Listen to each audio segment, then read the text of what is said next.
This channel does not promote any violent, harmful, or illegal activities. All content provided by this channel is meant for an educational purpose only. Top quality और consistent performance के लिए सिर्फ silver pump नाम याद रखना।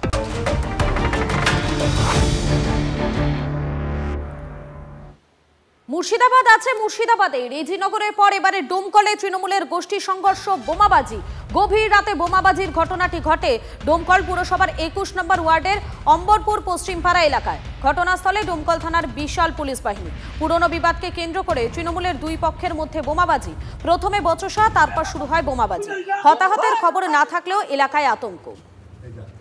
বাড়ির মালিকের নাম কি আরো একবার জানাই আপনাদেরকে মুর্শিদাবাদে আবারও বোমাবাজির খবর সামনে আসছে তৃণমূলের দুপক্ষের মধ্যে বোমাবাজি আমাদের সঙ্গে রয়েছেন আমাদের প্রতিনিধি কৌশিক রয়েছেন কৌশিক আরো একবার এই মুর্শিদাবাদে তৃণমূলের গোষ্ঠী কোন্দল প্রকাশ্যে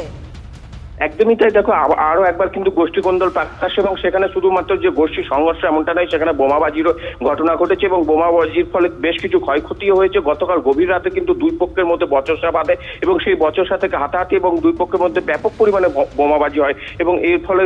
বেশ কয়েকটি নির্মীয়মান বাড়ির ক্ষতিগ্রস্ত হয়েছে এবং এলাকায় একটি আতঙ্ক ছড়িয়েছে যে ডোমকল পৌরসভার ২১ নম্বর ওয়ার্ডের যে অম্বরপুর এলাকা সেখানে কিন্তু এখনো পর্যন্ত কিন্তু আতঙ্ক ছড়িয়ে রয়েছে এবং ডোমকল থানার বিশাল পুলিশ বাহিনী গিয়ে পরিস্থিতি নিয়ন্ত্রণে এনেছে তবে যে ঘটনা ঘটেছে পুরনো একটি বিবাদ ছিল বাইরের রাজ্যে কাজে যাওয়া নিয়ে সেই সংক্রান্ত কাজের বিবাদকে কেন্দ্র করে কিন্তু গতকাল রাত থেকে কিন্তু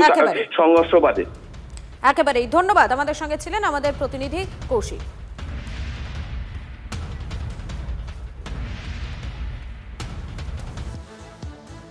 আর অপরদিকে ডোমকলে সেখানে শাসক কোন্দল রেজিনগরে কেননা সেখানেও তৃণমূলের সংঘর্ষের খবর সামনে আসছে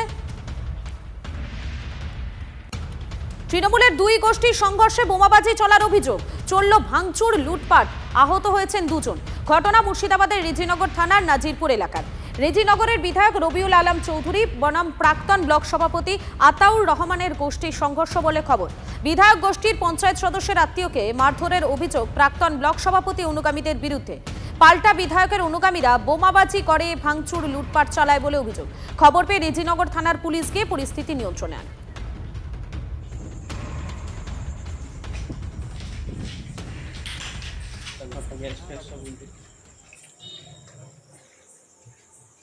এই মুহূর্তে আপনাদেরকে দেখাচ্ছি মুর্শিদাবাদের দু জায়গার ছবি দু জায়গাতেই তৃণমূলের গোষ্ঠী সংঘর্ষের খবর সামনে আসছে একদিকে ডোমকল অপরদিকে রেজিনগর দু জায়গাতেই শাসক দলের যে গোষ্ঠী কোন্দল সেটা কার্যত স্পষ্ট হয়ে যাচ্ছে আর শাসক দলের এই গোষ্ঠী কোন্দল প্রকাশ্যে আসাতেই কিন্তু কার্যত অস্বস্তিতে পড়েছে তৃণমূল কংগ্রেস কেননা মুর্শিদাবাদের দিকে দিকে রেজিনগর ডোমকল বিভিন্ন জায়গায় শাসক দলের এই গোষ্ঠী সংঘর্ষের খবর প্রকাশ্যে আসছে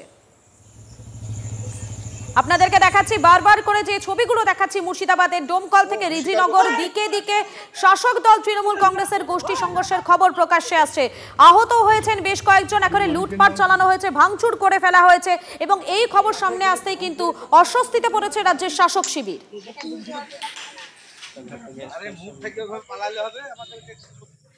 আশপাশে ভাঙতে লাগলো ওদের ভয়ে আমরা উপরে যে ভরাচ্ছিলাম মেয়ে ছেলেগুলো নিচে ছিল আর কি মেয়ে ছেলেটাকে মারধর করা হয়েছে আর কি তারপর আমাদের ঘর দুটো লুটপাট করে নিয়ে গেছে উপরে কাঁচ ফাঁচ সব ভেঙে দিয়েছে আর কি ওরা তিন রকম দল করে ওরা কংগ্রেসও করে সিতমও করে আবার তৃণমূলে মিটিংও যায় আর কি আচ্ছা এই ওদের যেটি ওই করে রাস্তার মোড় এসে আমাদের বাড়িতে ওই যাতাপথে বাড়ি ভেঙে ওই আবার এসে দৌড় পার করে দুটো মোটরসাইকেল ভেঙে দিল টালে ভেঙে দিল আর বাড়ির ঘরের মুখে একটা বোমা ফেললো আমরা সব ভয়ে পালে গেলাম আর ওই যাত্রাপতিকে ধর জবাই করবো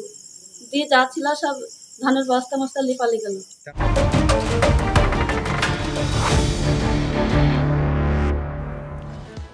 নজর রাখবো এবারে বারাসাতের দিকে বারাসাতে বিজেপির গোষ্ঠী কোন্দল সাংগঠনিক বৈঠকে জেলা সভাপতির সামনে প্রকাশ্যে বিজেপি কর্মীদের হাতাহাতি ভাঙচুর জখম হয়েছেন বেশ কয়েকজন কর্মী সমর্থক থানায় অভিযোগ দায়েরে দুপক্ষের গতকাল অশোকনগরের মানিকতলা এলাকায় বিজেপির সাংগঠনিক বৈঠক ছিল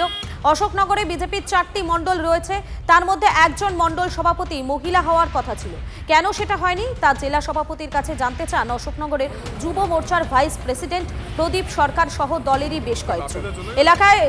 কয়েকজন বিজেপির নেতাকর্মী তৃণমূলের হয়ে কাজ করছে বলে অভিযোগ করেন প্রদীপ সরকার সহ কয়েকজন অভিযোগ এরপরই অশোকনগরে কয়েকজন বিজেপি কর্মী সমর্থক প্রদীপ সহ তার সঙ্গে থাকা বাকিদের ওপর চড়াও হয় ব্যাপক মারধর করা হয় ভাঙচুর করা হয় চেয়ার বিজেপির জেলা সভাপতি এ বিষয়ে কোনো মন্তব্য করেননি। বিজেপির গোষ্ঠীদ্বন্দ্বের খবর সামনে আসতেই খোঁচা তৃণমূলের।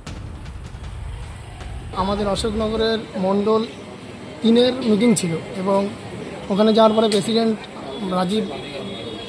রাজীব পোদ্দারকে জিজ্ঞাসা করি যে এখানে 4টে মণ্ডলের মধ্যে একটা মণ্ডল মহিলা হওয়ার কথা ছিল, এটা হয়নি কেন? বাপি মিস্ত্রি মানে আমাদের মণ্ডল সভাপতি এবং সুবল মিস্ত্রি আমার গলা ধরে জামা ফামা ছিঁড়ে ফেলে, আমার সঙ্গে টাকা ছিল, এনাকে উনিও পার্টির কর্মী, একজন বুথ সভাপতি 2 নম্বর ওয়ার্ডের, মারধর করে ফেলে লাথি ঘুষি। এটা ওরাই তৃণমূলের দালাল হয়ে কাজ করছে বিজেপিতে। জেলা সভাপতির সামনেই হয়েছে, জেলা সভাপতি অযোগ্য। আমাদের বুথ শক্তিকরণ আমাদের কর্মশালা চলছিল, সেখান থেকে কিছু দুষ্কৃতী তারা এসে 10-12 জন আমাদের কার্যকর্তাদের উপর চড়াও হয় এবং আমাদের 2-3 জন কার্যকর্তা আহত আছে। কি নিয়ে ওরা চড়াও হলো সেটা আমরা এখনো জানতে পারিনি, তবে প্রশাসন তদন্ত করবে। তারা আমরা নাম সঠিক সবার বলতে পারবো না, 2-1 আমরা মুখ চিনি, আমরা নাম সংগ্রহ করে চেষ্টা করেছি, সেখানে আর কিছু বেনামে আমরা। তারা দলের কেউ না? না। কত নম্বর ওয়ার্ডে ছিল বৈঠকটা? এটা আমাদের ছিল গিয়ে 21 নম্বর ওয়ার্ড। বিশৃঙ্খল দলের নাম ভারতীয় জনতা। নিজেদের কর্মী নেতৃত্ব সভাতেও তারা